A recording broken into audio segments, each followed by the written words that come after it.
thing in some way?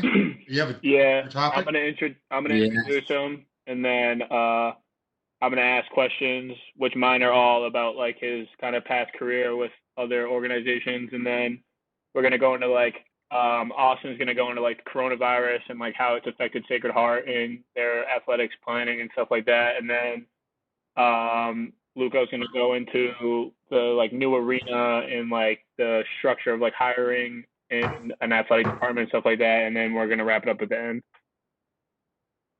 What's going on with Dell? His computer is broken, so he can't join this FaceTime. So we just had him make questions. Okay, as long as you're good with it.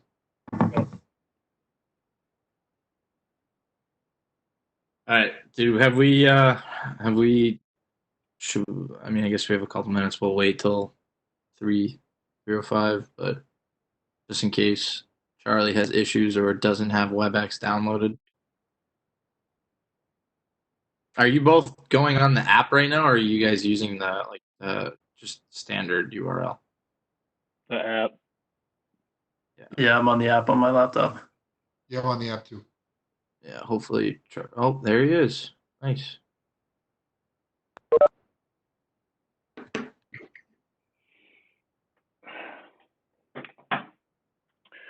All right. I am recording. Mr. Dowd, can you hear us? I can. How you guys doing? Good. How are you? Well, how are you? I'm doing fine. Although you're about to hear about 95 pounds of dog bark and a truck's coming up the block. Yeah. The dog will probably bark at anything that moves too outside. Well, no, I live in a cul-de-sac, and I'm amazed the past couple of days that actually how much traffic comes up here. Yeah. So, Mr. Dowd, what we're gonna do is Eddie's gonna introduce you. He's gonna ask you a couple questions based on your past job history. He's gonna kind of relate to me. I'm gonna ask you questions about the coronavirus, how it's affecting Sacred Heart and Sacred Heart athletics. And then we're going to transition it into Max, and Max is just going to ask you a few questions about the rink, what it means, how you guys kind of did whatever funding and, what it took. So Sure. It'll formulate like that. If you have any questions from us, please feel free to let them come back. Yeah, no worries. Ready? All right, Eddie, whenever you're ready. So I'm gonna start it off. Here we have Mr. Charlie Dowd. He's the Deputy Director of Athletics for External Affairs at Sacred Heart. Mr. Dowd has enjoyed successful stints as the General Manager of the Bridgeport Bluefish professional baseball team, a part of the Atlantic League of Professional Baseball. Under his tenure with the Bluefish, the Independent League squad set national records on attendance while winning 8 division titles and a league championship. Mr. Dowd also served 7 years as the SVP of Operations for Harvard Yard Sports and Entertainment. During this tenure, Webster Bank Arena hosted NHL games, NCAA men's hockey, and women's basketball tournament games. Serves as the home rink for an AHL and Islanders affiliate, the Sound Tigers, and also the Sacred Heart University hockey team, and also hosted a plethora of concerts. Mr. Dowd also served as general manager for the Salina Spurs and the New Haven Ravens. And while with the Ravens, Mr. Dowd helped organize and manage the creation of a Class AA franchise, which included the overseeing of a $3.2 million renovation of Yale Field. Mr. Dowd earned his Juris Doctor from Western New England over Massachusetts, and also is now serving as an adjunct professor for the Shoe Sports Management program. And next, we're going to dive into asking Mr. Dowd some questions about athletics and kind of the structure of it. So I'm going to start off. My first question I have for you is, what was the biggest challenge you had in stepping into a college like Sacred Heart that has such a vast athletic department with such different sports compared to running more like just one sports team or like a professional team where, although you're probably doing more work because it's higher level competition, it's just one sport, one team? There was a significant learning curve. I mean, the difference between running baseball teams and an arena was the arena has so many different multifaceted events. I mean, you can go in a 10-day period, you can have 7 different types of events. So that was somewhat preparation for being here, but realistically, it was getting thrown into a situation where, the NCAA, frankly, there are just so many different rules and regulations that you're not used to for in the real world. and then also going from a profit-based organization to effectively a not-for-profit, but still really a business. Mm-hmm. And then for my next question, I have what goes into the bidding for getting your venue as for like an all-star game, and how does that help your team or organization as a whole kind of boost themselves within the league and around the world? It certainly varies from different leagues. I actually had been pushing to try to get the AHL All-Star Game into Bridgeport, but the financial commitment was too significant. My baseball experience, I hosted, I believe, 3 or 4, and I did a lacrosse All-Star Game. Effectively, you usually have to make some type of financial guarantee to the league.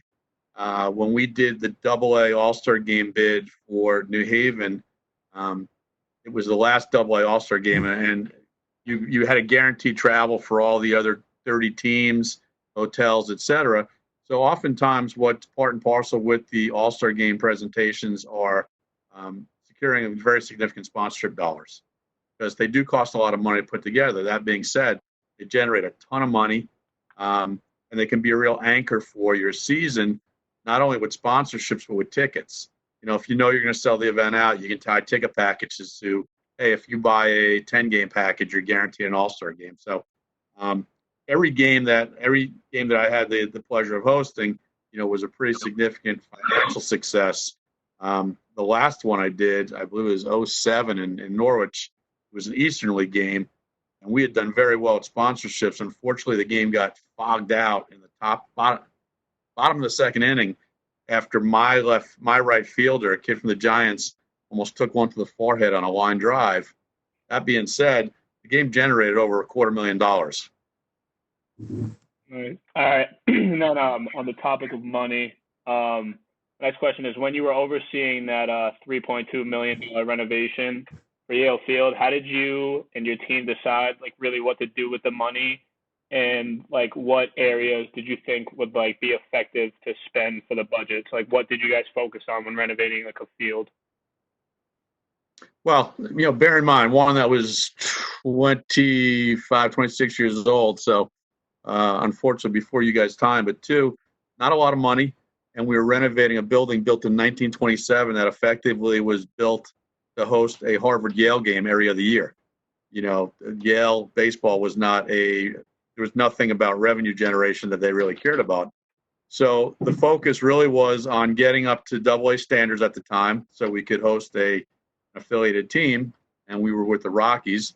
But also, the majority of monies were spent on where we could generate revenue. So obviously seats, one of the things that people never think about, the building was built in 1927, and the seat pan, which is where your butt goes, the average seat pan in that building was 17 inches, whereas now if you're building a facility, 21 is really small, usually 23. So essentially Americans' asses have gotten significantly fatter in the past 70, 80 years. But, we also built, we had to build concessions. We built the merchandise shop. We also had to work on player amenities, because when you're a minor league affiliate, you have to answer to the standards that the big league teams put together. Yep. And then one thing that really caught my eye when kind of doing some research was with the Bluefish, how you guys set national records in the league for attendance. So I know it's a little tougher to get fans and stuff to come to games that aren't pure MLB games and stuff like that. So what did you guys do that really set you apart from every other team in the league? Well, one, we built a beautiful building. When Harbor Yard opened up, it was a spectacular facility. But the other thing, I knew going from affiliated baseball to independent baseball, we would face that issue. And my focus was on, we have to do everything better than anyone had expected, because while I was happy that we wore Bridgeport on our chest, people's perception of Bridgeport is oh boy. So we just went over the top in quality.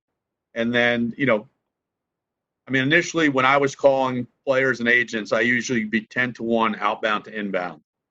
And then as we got through that first year and people saw the quality of the league, it got to a point in the preseason I would rarely make an outbound phone call. I would have all the talent coming to me. And obviously I had established relationships with agents and the like, but yeah, it was just really a focus of quality and like little things. There was independent baseball, excuse me. There was independent baseball at the time, but sometimes it would get shoddy. So whenever I would sign a player, trade for a player, I was very adamant about you had blue sleeves, black shoes. This is how you wear a uniform. I would not let them look like a Sandlot team. So we maintained standards as best we could. And again, the quality of the league just got that much better. I mean, my best team, which actually lost the playoff series on a walk-off home run, in that game, 16 of the 25 guys on the team had major league service time already.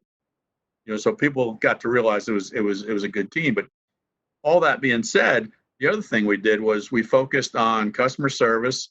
Our hot dogs were hot. Our beer was cold. People smiled and said hello, and that was a huge portion of what we tried to do, because while I actually had some input on what happened between the white lines, once the game started, I was just another person in the ballpark. So, if we had attracted 5,000 fans, you want to make 5,000 fans be happy. All right, and that also piggybacks on my next question pretty well. How, like, being a GM, was it with, like, having to do, like, player kind of relations and stuff like that, like dealing, like how you said, like how you would deal with the players and what they wore, but then also having to do kind of like the behind the scenes, like business side of the team. So like, how did you balance that? Retrospect, I'm not sure. It was, we were kind of young and dumb and really excited, but yeah, it was challenging. I mean, like with any business, I was super fortunate because it was especially a new, cool business.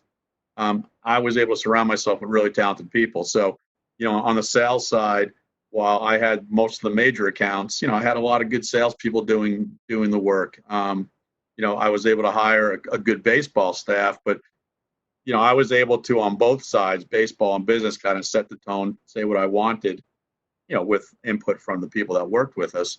But just, it was really more kind of captaining two ships at once. And because we had so many talented people, it was pretty doable. All right, my last question to wrap it up kind of involves more of the sponsorship. So my question is kind of how were the sponsorships handled when you have a venue that's hosting multiple sports? And then like during the negotiations, do you think that you guys as like the venue holder had more power, or the sponsors themselves had more power? Yeah, that caveat at the end kind of throws an interesting twist to it. When it comes to multiple event venues, obviously the arena was more so. You have different inventory to sell. Some of it is accessible for all events. Some is accessible for only some events. For example, the hockey boards, we try to keep up as much as possible, but they don't stay up for a concert. And if they do stay up, they get covered. So, you're basically, whenever you're selling advertising, you're selling eyeballs.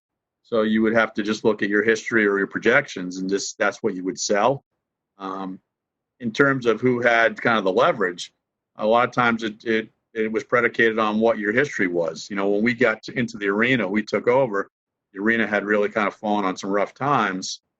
We were able to enhance attendance in large part because we sold the entire suite level, and that was a barometer for our advertisers to say, I'm going to invest because I know the right people will be there.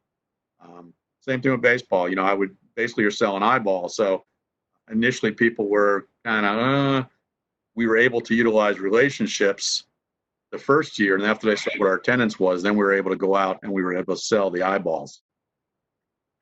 All right. So that's pretty much all I have for kind of the past and the different jobs you work in. So I think we're going to segue into kind of present stuff, and especially with the virus. So I'm going to let Austin take it away.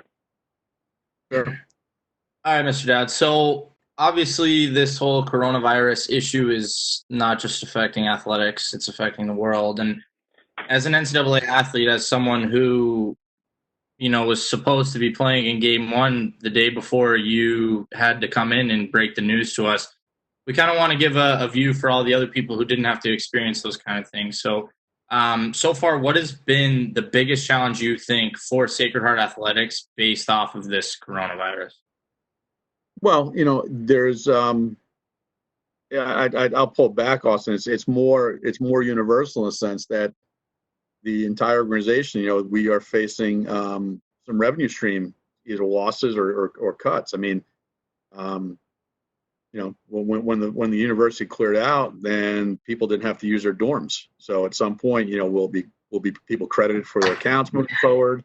If someone was a senior, did they get a refund? I mean, just there's just so many more big picture issues. If you think about it, we really don't have a lot of revenue generating sports. So in a sense, we're saving a lot of money not operating, and no one wants to be like that. I mean, I had plans to be somewhere this weekend, watching hockey. So, but in terms of athletics, the challenges are keeping people focused, especially the returnees. For the spring seniors, determining whether or not they're going to come back, and the financial ramifications of that is, if someone was on money, what will they get as a fifth year? Do you bring them in as a grad student with or without money? Can we afford it, et cetera, et cetera? So there's so many different ramifications of this relative to athletics, but pales in comparison to how the whole university is having to, change its position. Finally, the other thing is none of us know what it's going to look like moving forward. That is higher education and college athletics, because, while you have people talking about, we're going to play football on a timely basis, in order to play football on or about September 1, you got to have kids on campus July 1. You guys, I mean, how many hammies and whatchamacallit, and Achilles tendons are going to be pulled if you try to go in there and rush it. So a lot of decisions have to be made based on information that is not just pertinent to college athletics. So I know you briefly touched on the eligibility for the spring athletes. Is there any way you can go into detail a little bit more for us? Obviously, Max and I are winter sports athletes, so we do not get that year back. But can you kind of just go into a detail a little bit? Obviously, we know it's been announced that the athletes are eligible to get another year, but I know you kind of mentioned the scholarships and the fifth year and the grad programs and whatnot. Just kind of touch base a little bit, and what are you expecting as far as returning? Are you guys expecting a lot of people to return? How are you going to go about finding this out? Are there any sort of deadlines? Just kind of go into detail as much as you can. Sure. I think that, and even in our meeting when we talked about, your season, every other season ending, we brought up eligibility, not knowing what was going on.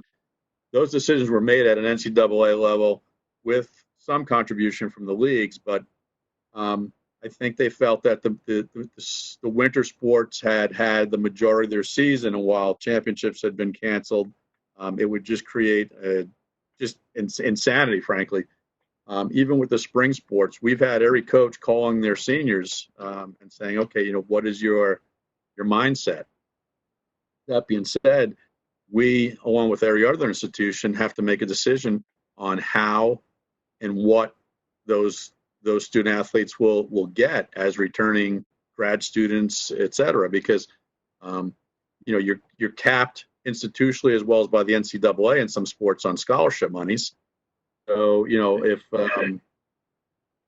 depending upon which type of sport it is, what's the investment, and do you make that investment universally to all kids? I mean, it might be an opportunity to enhance graduate school, because one of the challenges that the Sacred Heart has faced is grad admissions, especially after in light of the Trump immigration policies, and a lot of grad schools face this. Numbers were down, so maybe you enhance grad admissions. On the other hand, we're trying to bring in more and more undergrads as well. So, with this program, will you have these bloated rosters going forward for up to 4 years? So again, just a lot of financial ramifications at the surface you don't think about, but they certainly crop up. Okay. So now more like a general question. How and who are you now cooperating with to make this all work? How does this kind of force your hand to make the athletic department all work as one? Austin, I'm not really, kind of reword that if you could. I'm not really understanding. So obviously there are different parts of the athletic department. There are the people who deal with the education side, the people who are dealing with the finance side, people who are dealing with, people like you helping us go to Ireland or whatever it is. How is it, with all of this going on, how is it kind of bringing everybody together, I guess, so to say? It's interesting because we have every Tuesday we have a senior staff and staff meeting, and I talk to Bobby and Meg and Mike Castelli, and they're virtually 8 times a day when we're normally in the same building. It almost seems as though this remote, the telecommuting, we have been more in lockstep, a lot more communication because you have to. You're not in an office next to each other. I'll be the first to admit I'm not the best communicator. I yell down the hallway like if I need a coach or someone. But yeah, we've been working hard to ensure that everyone's in lockstep on how we move forward. And I spent some time on the phone. I'm the sport administrator for football, hockey, basketball, and men's lacrosse. So I've talked to all 4 of those coaches today about, okay, here's a list of kids who potentially want to come to Sacred Heart. Let's see if we can push them over the top, because at the end of the day, we have to have a certain number of incoming freshmen to make our business viable. We're an admission / tuition driven organization. So we're one of the things I have found since I've been here, especially dealing with NEC and AHA members. We're one of the few schools that continuously have an uptick in freshmen, which obviously translates to 4 years of higher attendance numbers, and that's something we have to keep going to grow. I mean, all those construction cranes you see on campus are a result of that success. Yeah, absolutely. Final question. You kind of touched on it a little bit about bringing people in. How will this affect recruiting, do you think, not being able to bring people into campus and whatnot? And obviously it affects everybody, but how do you think it affects us? Well, I think that's a question that we would be better to answer towards the end of the summer. That being said, one of the things I think, just with the general student population, I have found that when we get kids and their parents on campus, it's a pretty dynamic place. We usually win once we get them there. Right. In terms of athletes, I think a number of our programs have gotten to the point where certainly you want to be able to show off the physical plant, but I think that people want to be part of these programs. We're starting, I think, get a pretty good reputation as doing things the right way, and right now we're not at a loss for especially some of our, I don't want to call them higher tier sports, but some of the bigger sports, they're really not challenged in getting qualified leads. To use a business term. Yeah. All right, so that's it from my end. As most Sacred Heart students and faculty know, we obviously announced the plans to build our beautiful new facility on campus over at West Campus, and now kind of looking at it as almost a current alumni now, I obviously couldn't be more proud and excited for this jump and step for both the school and the hockey program. There's a lot of questions that people don't know, and now Max is going to have a couple questions for you to kind of broaden out and ask based on the rink. So, Max. Sure. Hey, Mr. Dowd. So I just kind of want to start with how the process of getting a rink built on campus, kind of where it all begins. Obviously, Austin and I, unfortunately, won't be able to play in it, but we'll definitely come back and visit and watch the younger guys play after us. But you're kind of the alumni game, Max. Yeah, exactly. So kind of where does the process begin in terms of, does it come from the athletic department side? Does it come from the admissions side that they want to build a rink on campus? Is it kind of correlation of everyone together? I think I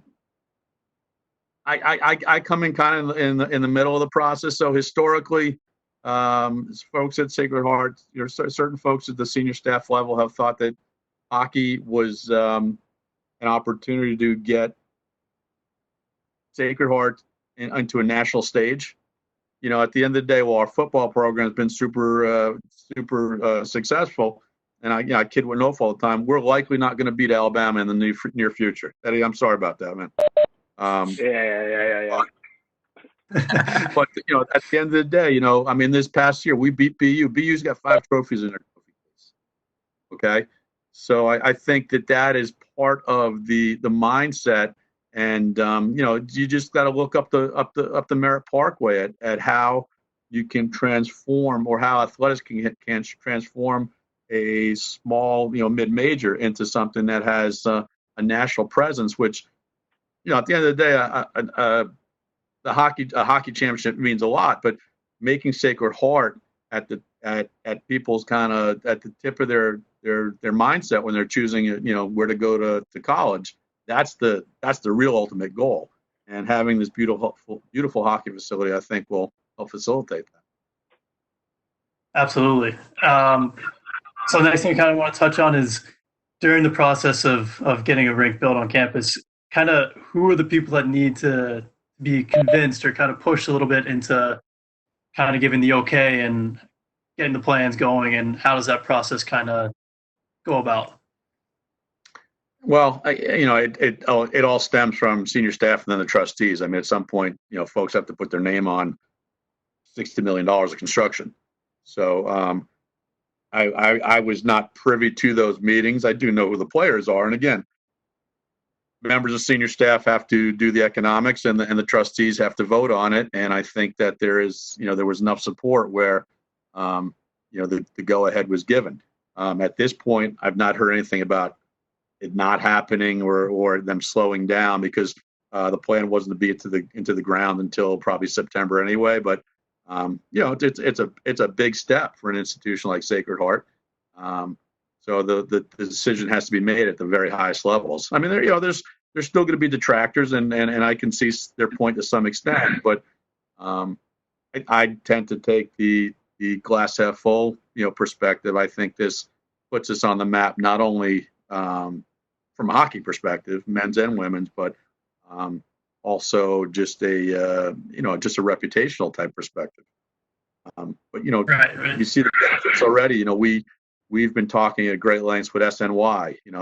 Most of our games will end up being televised moving forward, and that basically becomes a 2.5-hour commercial every other weekend.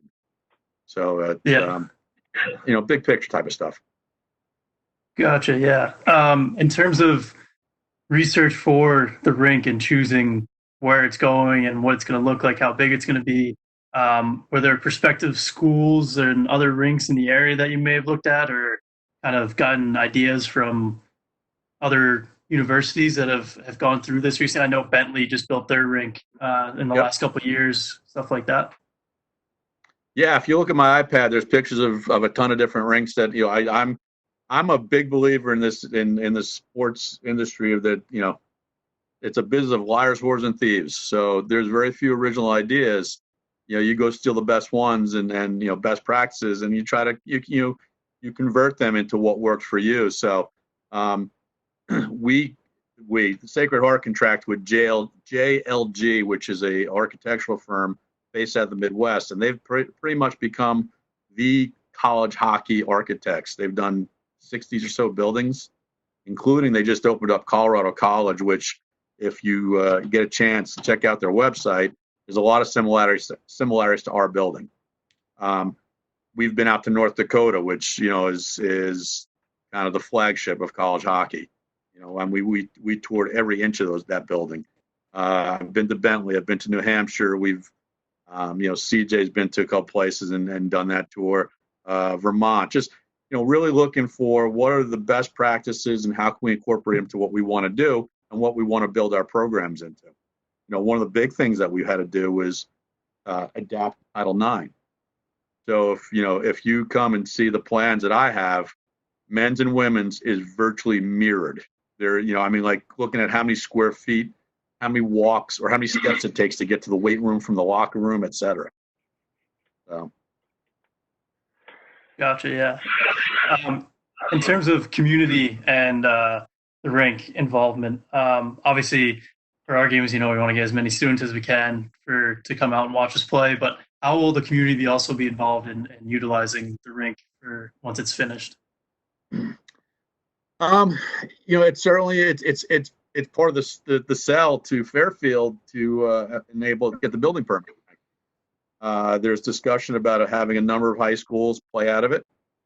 If you look at the plans on the far side of the building, opposite the home team locker rooms, are all these smaller locker rooms with the anticipation that this building's actually going to have to generate money to pay for itself. So there'll be a lot of high school rentals and community rentals. That being said, from say 8A to 4P, this is men's and women's varsity, 2 club teams, or 2 men's clubs, 1 women's clubs, and figure skating. So it's a Sacred Heart building. But the community is going to have to certainly be involved, and we do need to make it a revenue generating business. The other thing that I am adamant it becomes is that hockey becomes a revenue generating business. You guys have played at some facilities where they're selling season tickets and they're attracting people. I'll be really disappointed if we can't have 1,000 season tickets plus 700 to 1,000 kids at every game. And one of the things we've actually taught about is how do we teach the students to be hockey fans? Creating chants.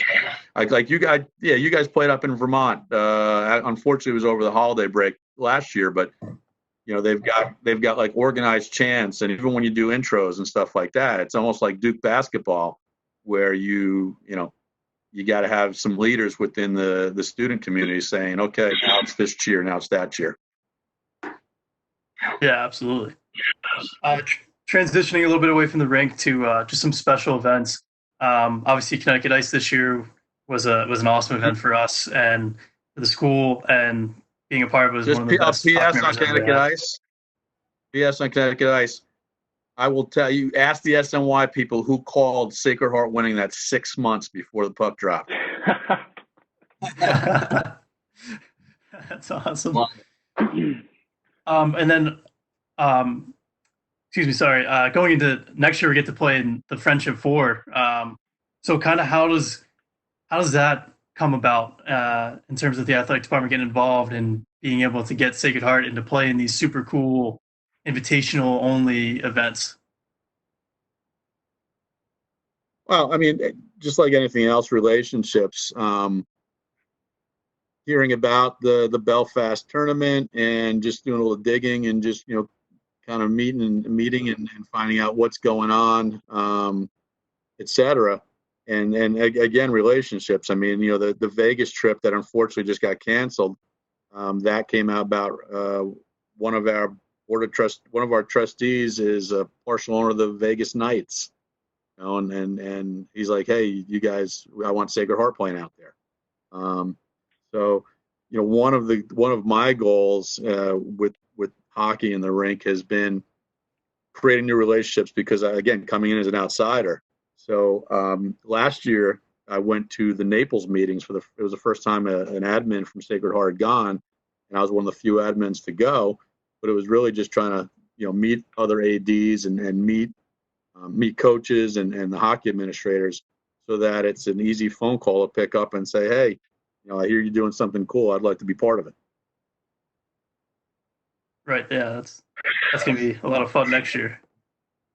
And then I kind of want to just touch on a couple more broad Sacred Heart sports in general questions. Mm-hmm. I know like budgeting for teams is something that is always thrown around when talking about college athletics. And with a school like Sacred Heart, where we have so many Division I teams, how are like the numbers calculated kind of in terms of number of players on teams or size of the facilities that they use? Kind of, if you could touch on that a little bit.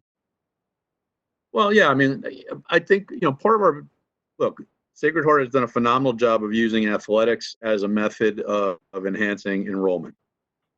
There are very few teams that are fully funded. And there are a number of teams that, they bring bodies in. But there's so many different cohorts at Sacred Heart that are utilized to drive attendance numbers, and not just athletics. Marching band and theater and the arts. Our challenge, a large challenge that we have is physical plant. We are actually limited in what else we can build on the current campus. And once we put the arena and certain things in over West Campus, we're just limited by real estate, what we can build. So it's a focus of you want to have somewhere where student athletes are safe and comfortable in playing in their respective sports. I'd love to get a baseball field done. I would love to, there's talk of, there's supposed to be an natatorium in conjunction with the hockey. The dollars didn't work, but at some point having a pool on campus. So it's really a lot of what we do is facility driven, but athletics actually does a great job in helping enhance student population. Absolutely, and that kind of segues perfectly into my final question. I was just going to ask, what would you like to see the future of the athletics department do in the near future in terms of maybe like a new pool or new baseball field, and kind of where do you see the athletics department heading towards in the near future, I guess? Yeah, I mean, look, in a perfect world, all 32, and if we get a pool and we get some other stuff, it'll be more than 32. I can tell you right now, sports. But I'd like to see everyone, within walking distance or shuttle distance from campus at their facility. And that might be challenging a little bit with, say, equestrian or something like that. But within reason, have it as all self-contained and have it all being a home team. I mean, field hockey, those ladies are driving up the Merritt Parkway to go into Yale. Great facility, but at the end of the day, it's Yale's facility. It's not ours. Yeah. Well, thank you very much for joining us. I don't know if Professor Marsh might have, if he has any questions or comments that he wanted to ask, and if Austin or Eddie wanted to throw anything else back in there. I'll take a shot here. That's okay. Charlie, first I want to thank you for helping out these 4 young men. Did one of my projects. Oh, my pleasure. My class done. I appreciate that. I wish we could have had you in the classroom, but we do what we can, and there you go. This will work for the other students who couldn't be here. And I was going to ask you about the natatorium, because when this thing was talked about 2, 3, 4 years ago, it was going to be like half swimming pool, half ice rink. I don't know how that was going to work, but that idea was dropped some time ago, even before you got here, right? The natatorium. We lost it. Well, there was talk that the building was going to house both a natatorium, a swimming pool, and Correct. an ice rink, but that was dropped some before you even got here, right? No, it actually was dropped very recently. It was supposed to be all at West Campus. What happened, if you see the way the buildings are designed going into that hill, they ran into some significant cost issues in having to shore up the existing buildings. I mean, like a lot of stuff. Natatorium's not dead. It's just kind of tabled for the moment. Did that cut back on the cost of the structure then, I imagine? Well, taking it out, yeah. I mean, believe it or not, building pools is crazy expensive. Obviously it's a building within a building almost, and building that concrete hole. But what's being built now for hockey, a portion that was saved from taking natatorium out still went into having to do hockey because of the issue of shoring up the existing structures. What's the planned capacity, seating capacity for the rink? For hockey? Yeah.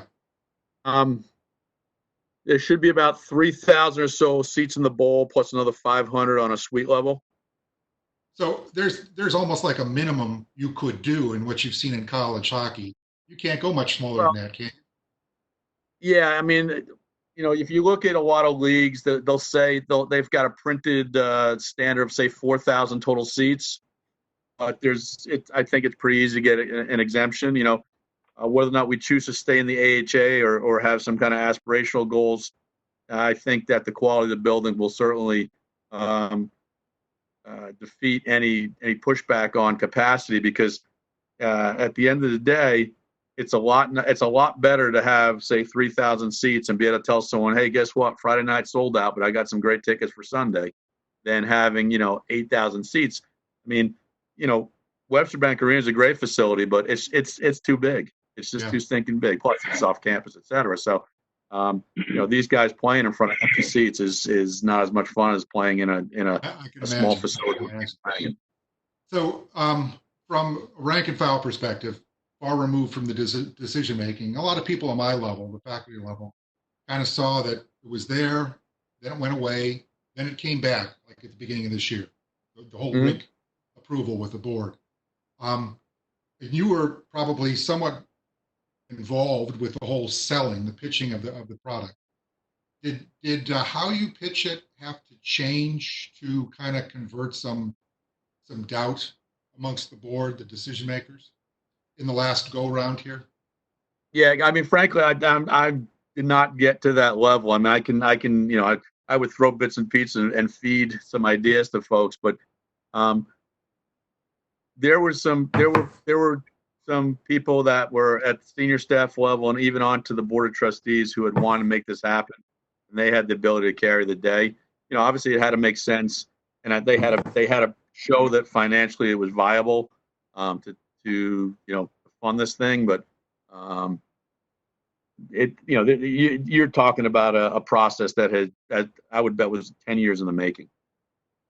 So, given your experience in trying to do these big kind of sales, like you've done with All-Star games and stuff like that, is there any advice you'd give to people, to young men, young women, to say, this is what I would say you should try to do when you're trying to make this big pitch? Is it to convert just a few people influential on a committee? Is it to give and take a lot? Is it to sell the positive side or downplay the negative side? What are your approaches that you've used in the past to be successful to make these big pitches go over? I think it's multifaceted. I think you hit on a lot. One, I think you got to have big balls, and you got to have some confidence in what you're selling. I had experience of bringing two teams online in markets that never had teams. And I can remember one year, I got offered by a beer company, and the guy thought he was doing me a great favor, 25 grand. And I said, you know what? That's not even the number. You can't even sniff what I'm looking at. And I went to the other guy and got, about 100. And I stuck to my guns, and I really didn't have, I didn't have anything in my other pocket, but I told him I did. Same thing. I did the same thing with Coke and Pepsi. I got when I first came to Bridgeport, I ended up getting 7 times what Coke offered me. And then when we transitioned at the arena, same thing, and just, stuck to my guns. That being said, in any kind of scenario where there's smart people making decisions, you gotta know your facts up, down, sideways, etc. And you've got to stick to them, and they've got to be real. Sometimes in a large group, you do got to find that kind of alpha person, and that's who you're trying to convince. But, preparation and confidence are just a huge component to doing those kind of pitches and sales. Okay, great. Thank you very much, Charlie. Appreciate it. My pleasure. Thank you. I think that's everything. Thank you very much. Mr. Dowd. Yeah, You got it, guys.